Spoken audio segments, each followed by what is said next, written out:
Hello, I'm Haley Bennett, and today I will be presenting on adaptive immunity, specifically focusing on the roles of B cells and antibodies. Adaptive immunity consists of two parts, cell-mediated and humoral-mediated immunity.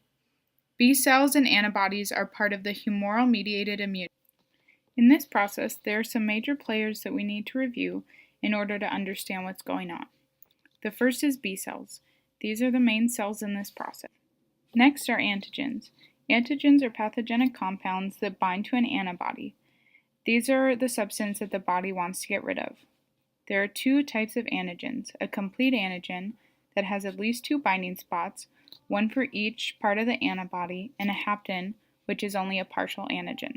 Also, we have antibodies, which are proteins that are produced by plasma cells that will bind to specific antibodies and target them for removal, which we will talk about the process of that later.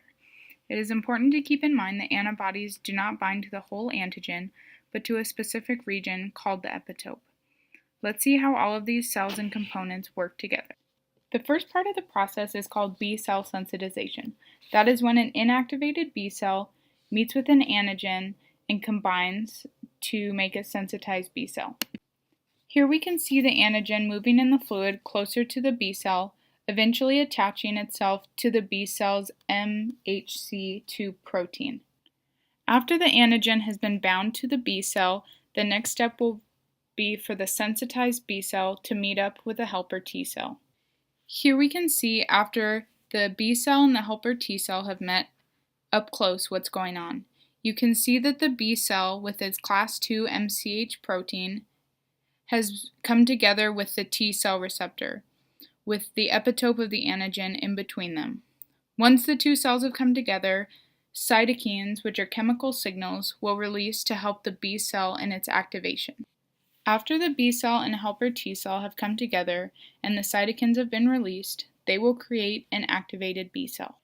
After the B cell has been activated with the help of T cells, it'll differentiate into two distinct types of cells. The first, on the left, is memory B cells, and they will remain in the body and will remember the type of antigen, so the next time the body encounters it, they will be able to fight it off more quickly. The second type of cell will be plasma cells. Plasma cells will then in turn produce antibodies, helping to fight off the infection that is currently going on in the body. After learning about B cells and also learning how antibodies are created, we can now discuss the 7 ways in which antibodies work to eliminate pathogens in the body. The first is neutralization. In neutralization, antibodies bind to specific receptors on the pathogen, which make the pathogen incapable of attaching anywhere else on the body. In the process of precipitation, antibodies bind to pathogens, forming insoluble immune complexes, rendering the pathogen useless.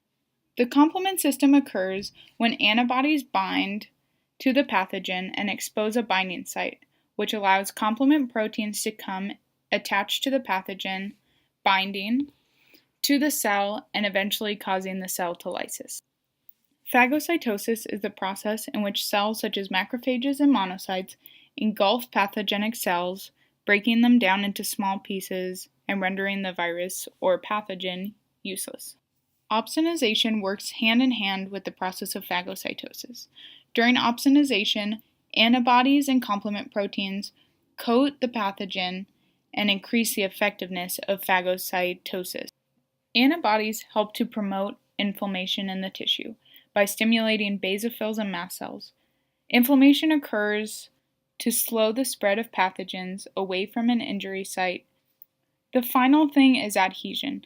And adhesion isn't something you can really draw, but basically what it is in the mucus and the saliva, antibodies are found and they coat the surfaces of the tissue in order that pathogens, bacteria, viruses cannot grow in those areas so that they can't adhere to the surfaces.